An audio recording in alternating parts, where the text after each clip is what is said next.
morning. It's one of those rough mornings today. I've been sleeping on the street over in Blaine, Washington. And it's fairly quiet, actually. It's not bad. It's nice. It's a quiet kind of neighborhood. That's not the rough part, I think. I think I'm just going through a lot with the death of my cousin. I cry about it all the time. I just can't believe she's gone.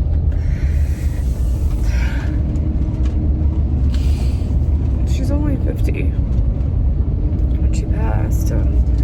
She's only a year older than me, you know? So, yeah. Look at the morning here. Fall is setting in. It's so beautiful.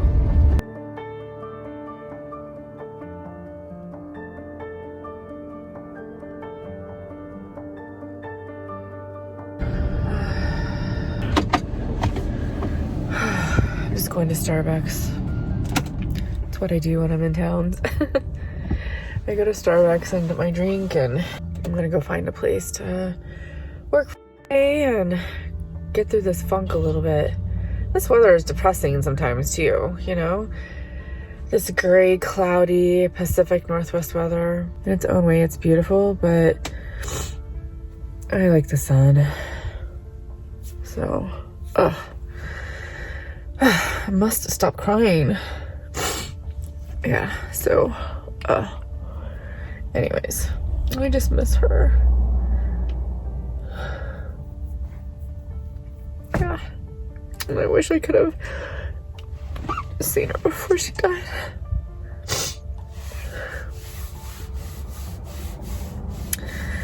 It's been a rough year, you know, for everybody. Stupid COVID. I tried to go in to see her at the hospital before she passed. When I found out she was,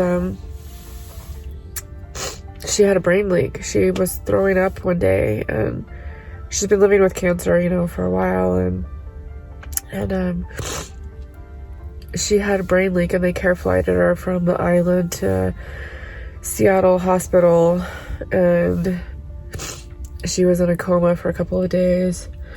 And my aunt was there in the hospital. They would only allow one person in the hospital room. But there was some confusion wrapped around it, and I was told that I could stay in like a waiting area or the cafeteria. And I thought my family and stuff was going to visit or was going to be there as well. I went to the hospital. I had to it was when I was getting my van fixed and I was in the hotel. I had just gotten my van back the day before, so I turned in my rental car, and going downtown in my van, I just can't do because you have to park in underground garages and they're just too low. I think this was like just a little over 6 feet tall is what you could get inside of that garage. And I'm at over 9.5 feet. I had to find a friend. So my friend Jennifer here in Seattle let me borrow her car. And so I went and grabbed her car, went downtown, tried to get into the hospital, and they said, no, only one person could be in the room and nobody else could go into the hospital. You know, and it's just horrible, you know. Loved ones are dying without ever seeing their family, and family can't see them when they're dying, you know. It's just crazy.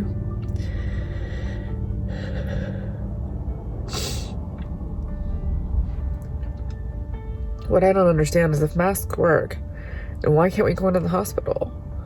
And I'm sure we're gonna get all kinds of comments about this, you know, every way. It's so political these days, you know what I mean? So I really don't want any fighting or anything on my channel. So if you have crappy comments to say, keep them to yourself, please. Okay? I don't need to hear them. Nobody does. But yeah, it just sucks.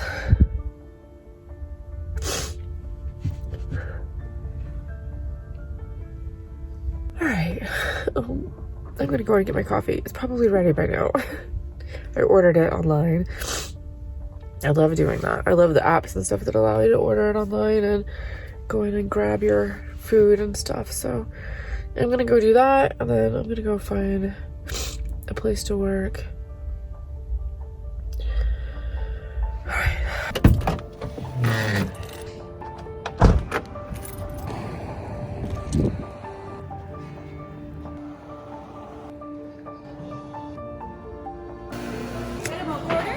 number? Thank you.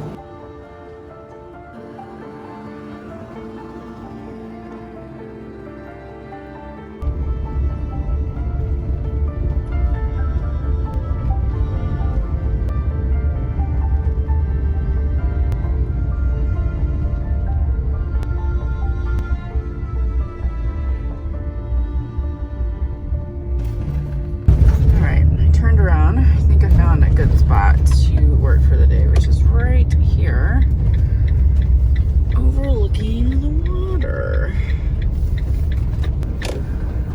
Let's see how well this goes. I'm just going back to the van and check on the dog. I'm coming back. Okay. He rode his electric bike over here. It's a little Rad Mini. We have somewhat matching bikes. They're both Rad Minis. Well, your bike matches your van, bike matches my van. Yes. But I love his handlebars here. I'm actually going to upgrade to these handlebars. Much different than mine. And you can put additional accessories on. Like here's the mobile phone holder, and you can see his cup holder, because that's really important to drink your coffee while you're riding around. Gotta have the coffee. Yeah. Well, it was supposed to be nice and sunny over here today when we were meeting up over here at the Peace Arch Park, but somehow we lost the sun. But we're supposed to hear an announcement. Hopefully, we're saying their Faces of Advocacy group is saying maybe sometime this week we're supposed to hear an announcement from Canada on these exemptions that would allow adult children of parents and people who are not married but in relationships to cross the border and see each other. And there's a whole group of people that this actually helps. So right now only legally married couples and children, young children, and common law married couples can actually cross the border. We really would love it if America would open their borders, so that way all the snowbirds can come down and pump all of that money into our economy. I know this is probably going to be controversial for some of you out there who are watching this, but my belief is that we have enough tests to test people. You can test at the border before people come in. You can ask them to quarantine. You know, it's very interesting. So other countries are opening their borders. We have things like testing now that we can do, right, to see if people have COVID before you cross the border. And the tests are getting better and better and faster. So you could require a test for COVID to make sure that you're negative before you cross the border. You know, like I said, wearing masks, they say masks work, so why can't people just wear masks and protect themselves? But the thing is that one, our economies are being decimated right now. People's livelihoods are being decimated because of all of this. And of course, we don't want people to die. We don't want people to get sick. Of course, there's none of that. That is not what I'm advocating at all. I'm just saying that all of the numbers that they're citing, they're saying that there's this second wave that's coming. Is it really a second wave, or is it just that we have more tests available and more people are getting tested? I don't know. What do you guys think? I mean, other countries are opening, they're setting up more testing, vaccines are coming. You know, we need people to be together. We need people to be with their loved ones. And it's been really hard for people, you know, that can't, especially when they're dying. It just happened to my cousin Jen. I tried to go to the hospital and they wouldn't let me in. They only allowed one person in her room at a time, and I didn't get to see her before she passed away. You're hearing stories like this all over the place. People's livelihoods are being hurt. We have a global economy. Global economies are being decimated. We can't live like this. We have to be able to open up, but we need to do it in a way that keeps people safe. So I would love to hear your comments. So if you could leave me a comment below and let me know, what do you think? Should we open the borders? What do you think we need? Do we need more testing? Do we need vaccines? Would you get the vaccine if there was a vaccine? That's an interesting topic of conversation as well.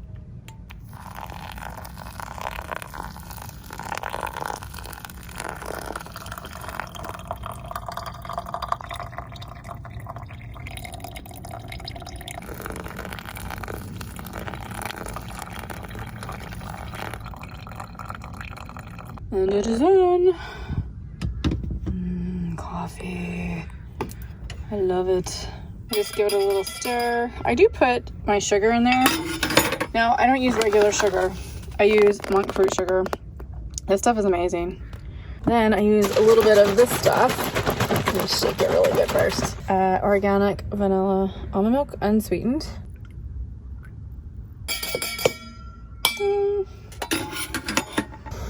Cheers. That is yummy.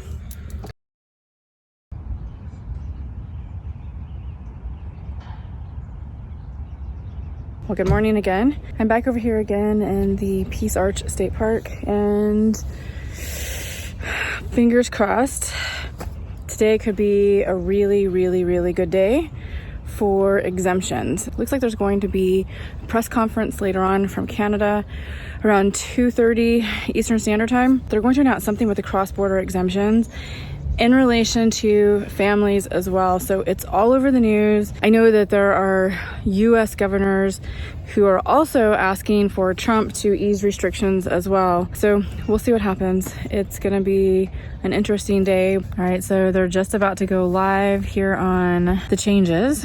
And we're using my Jackery, by the way. And I have the solar panel out to charge all of our stuff. Beginning on October 8, 2020, certain extended family members of Canadian citizens and permanent residents will be eligible to travel to and enter the country. All right, well, you heard it. These are some interesting updates that are happening. So it sounds like, in summary, there's going to be some compassionate exemptions and also some just regular exemptions for the thing that I was talking about before, for just long-term relationships, committed relationships, and also adult children of parents, along with another handful of individuals that could come into Canada on this new exemption ruling. Well, it will start on December 8th. So they said there's also going to be a website. So we shall see what all of that says. And now they didn't, of course, say anything about America opening up the border for Canadians to come into America, of course, because this is just Canada right now. We'll see what happens with that. I imagine that there's going to be some changes on the American side too. But that is good news, positive for so many families out there. I'm so, so happy for couples and families and this whole family reunification process. It has been just a cluster, let me tell you, for all of these people since COVID hit, and not being able to see their families, especially during a time of grieving and mourning when people are dying. And so step in the right direction. Thank you so much, Canada, for coming to this conclusion finally and starting this process. All right, America, we need you to also start. Open those borders. By the way, this is my new Jackery. Jackery was kind enough to send this 500 watt lithium battery to me that has an inverter in it as well, and then my deployable solar panels, as you can see here. And what I love about it is it tells me that I'm at 100% charge. I'm pulling in 59% solar power, and I'm using 6 to 7 watts here because I have my hotspot plugged in and I did have my phone plugged in. So I'll show you what happens when I plug my phone in. You'll see the output change.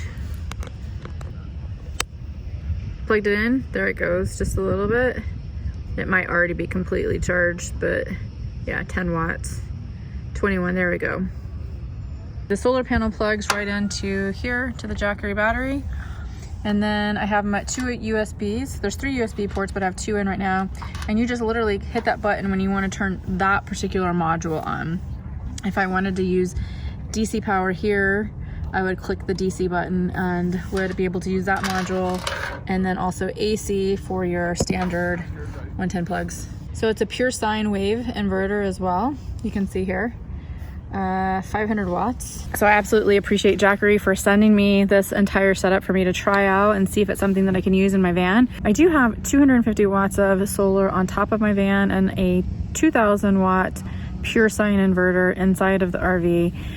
250 watts is not a lot for me. I use a lot of power because I'm always plugging in my camera equipment, plugging in my computer. I use it for cooking as well because I don't use my gas stovetop. I use an induction cooktop, which I prefer. And usually because I can get, free energy from the sun and it's also easier to put gas inside my RV than it is propane. If I have to turn the second alternator on in order to get power, well then I'll be using gas in order to charge up my batteries. This actually helps. It's 500 watts with a 100-watt solar panel, and as long as this thing has power, I've been using it more in the evening times where I have nothing coming into my solar panels here on the van, and I'll use this Jackery instead. Charge up my phones, charge up my hotspots, charge up my computer, and then of course being out here at the park, it's nice to just bring it out here and use it outdoors and use it for emergency purposes potentially as well. It does have a little flashlight.